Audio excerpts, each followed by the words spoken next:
Salah satu kelemahan dari radio QRP True USDX ini adalah dia tidak mempunyai perlindungan ketika terjadi SWR tinggi. Sehingga apa? Sehingga kalau SWR-nya tinggi, teman-teman, itu final dari power amplifier True SDX ini akan putus. Jadi yang tadinya 5 watt keluar, tiba-tiba bisa menjadi 0 watt. Nah, kapan kondisi SWR tinggi ini terjadi? Terjadi ketika umpamanya kita lupa tidak memasang antena pada output transceivernya. Yang kedua, ketika kita bekerja dengan antena yang SWR-nya tinggi, itu mungkin antara 1:10 gitu ya. Kalau masih 1:2 sih masih aman, atau 1:1,8 itu masih aman. Tetapi kalau sudah sangat tinggi, umpamanya karena sama sekali tidak ada beban di radio, itu akan meningkatkan arus yang terjadi karena SWR tinggi, sehingga tegangan tembus dari final True SDX ini akan tercapai sehingga putus. Nah, final True SDX ini misalkan menggunakan BS170, itu tegangan tembusnya adalah 60 volt gitu. Nah, teman-teman, sebenarnya ada 3 cara agar final power amplifier True SDX ini aman, atau radio apapun itu. Ya, yang pertama adalah dengan cara kita mengurangi tegangan catu daya saat tuning. Nah, True SDX ini kan tegangan kan 13,8 volt itu akan mencapai 5 watt output ya. Jika kita lupa memasang antena, maka SWR akan tinggi. Nah, ini akan mudah putus. Untuk itu caranya adalah dengan menurunkan tegangan di bawah catu daya yang seharusnya. Misalkan dengan 10 volt atau 9 volt itu, sehingga si output dari daya transmitter itu akan turun. Atau yang paling aman adalah gunakan port USB di sampingnya itu yang 9 volt itu ya, atau yang 5 volt itu di sampingnya itu. Maka dia akan aman ketika digunakan untuk tuning, tidak akan putus finalnya. Nah, yang kedua, gunakan pembatas arus. Jadi kita harus menambah satu device lagi, yaitu pembatas arus yang dipasang di output baterai yang menuju ke radio. Kemudian kita set sesuai dengan maksimalnya si True SDX ini bekerja. Umpamanya ketika dengan 5 watt itu membutuhkan 500 mA, kita set di 700 mA. Sehingga ketika umpamanya terjadi SWR yang tinggi dan akan muncul lonjakan tegangan yang besar di finalnya, maka dia akan cut off karena ampere tercapai di atas itu, gitu ya. Nah, yang ketiga adalah yang akan kita lakukan sekarang ini adalah memasang dioda Zener untuk melindungi power amplifier final. Nah, ini menarik ini, karena sebenarnya modifikasi ini sudah banyak dilakukan oleh teman-teman QRP di berbagai negara, termasuk pada penggunaan True SDX ini. Dan ini bagi saya juga hal yang paling mudah dan paling murah yang bisa kita lakukan, gitu ya. Jadi kita akan memasang dioda Zener dengan tipe 1N4756. Anda juga bisa menggunakan 1N4756A, gitu ya. Cuma karena saya hanya bisa mendapatkan yang 1N4756, maka digunakan Zener itu. Zener ini saya pilih dari brand Motorola karena saya berpikir ini adalah lebih bagus gitu. Dioda ini adalah dioda Zener 1 watt dengan tegangan 47 volt. Nah, bagaimana dia bisa melindungi SWR tinggi? Sebenarnya secara gampangnya atau secara mudahnya, bahwa jika terjadi SWR tinggi, maka akan terjadi lonjakan tegangan yang tinggi pula di finalnya. Misalkan kita pakai final BS170, maka tegangan tembus si BS170 ini adalah 60 volt. Sehingga ketika terjadi tegangan yang tinggi, tegangan yang tiba-tiba besar karena SWR yang tinggi, maka si BS170 akan putus. Nah, disinilah gunanya Zener dioda 1N4756,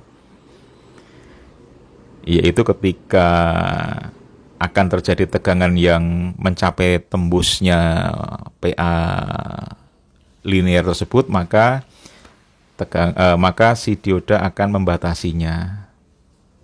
Jadi sebelum tercapai tegangan tembus, maka Zener akan membatasi, yaitu di 47 volt. Gitu ya, teorinya seperti itu. Dan modifikasi ini saya lihat di forum diskusi TrueSDX DDL2MIN website itu juga ada, sehingga modifikasi ini saya mengikuti persis dari sumber forum tersebut. Nah, yang pertama memang kita membukanya agak repot ya, kalau tidak tahu caranya. Nah, cara yang paling mudah adalah buka dulu 4 skru di belakang, kemudian juga jangan lupa buka juga 4 skru di depan, kemudian kanan kiri samping itu juga harus dibuka dengan mudah kok sebenarnya ya.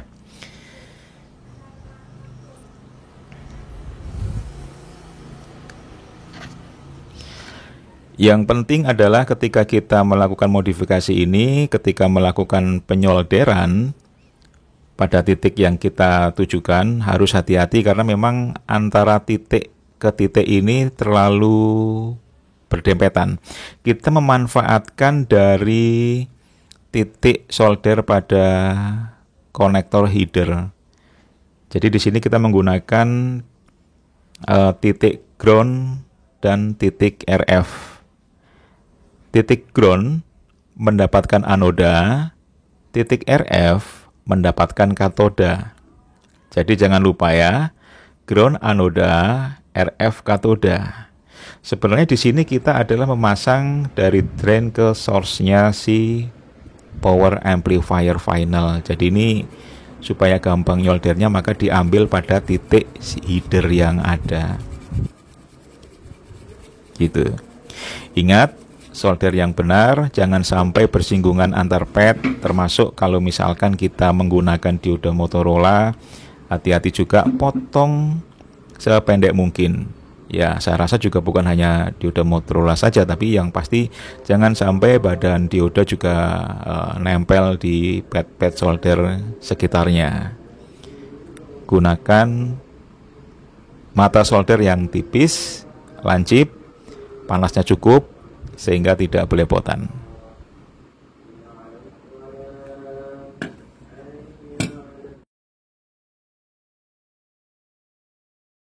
Setelah disolder, maka sebelum kita tutup dan kita coba, ukur dulu nih titik solder anoda dan katoda terhadap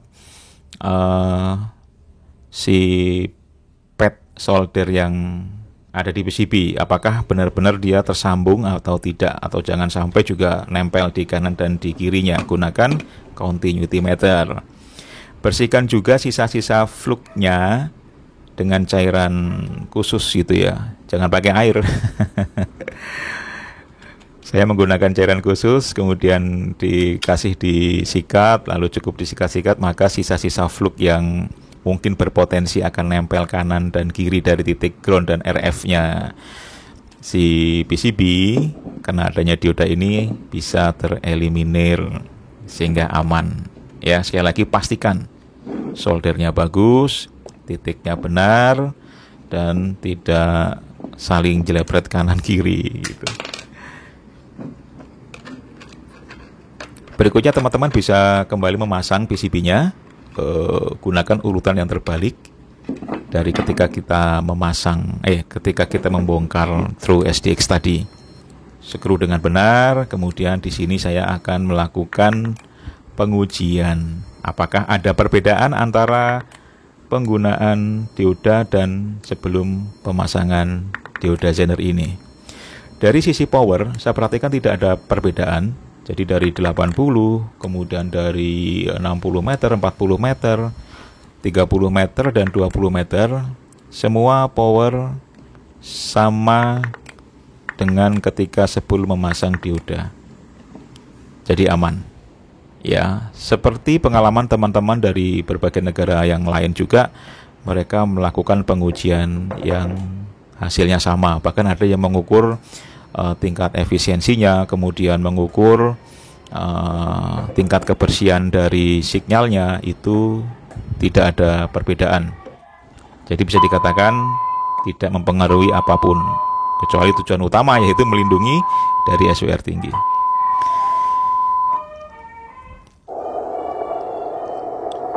Berikutnya saya akan mencoba untuk testing langsung di udara di 40 meter band, dan ternyata saya bisa berkomunikasi dengan satu stasiun dari Thailand, yaitu Hotel Sierra Zero Zulu Quebec Echo, dengan menggunakan QRP. Ya, sebenarnya tanpa ada perencanaan ketika itu, karena memang habis saya tutup kemudian saya melakukan secure, ternyata ada yang standby di situ, dan itu adalah satu stasiun dari Thailand.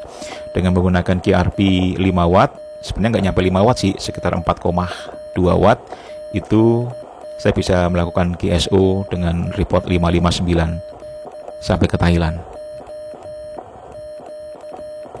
Begitulah teman-teman, mudah-mudahan ada manfaatnya untuk para pengguna transceiver True SDX QRP. Semoga dengan pemasangan Zener dioda sebagai proteksi SWR tinggi ini akan mencegah dari kerusakan power amplifier final True SDX. Dan ini juga bisa diterapkan di radio-radio QRP lainnya. Terima kasih, saya Yankee Bravo One, Uniform Yon. Sampai jumpa lagi. 73. Bye.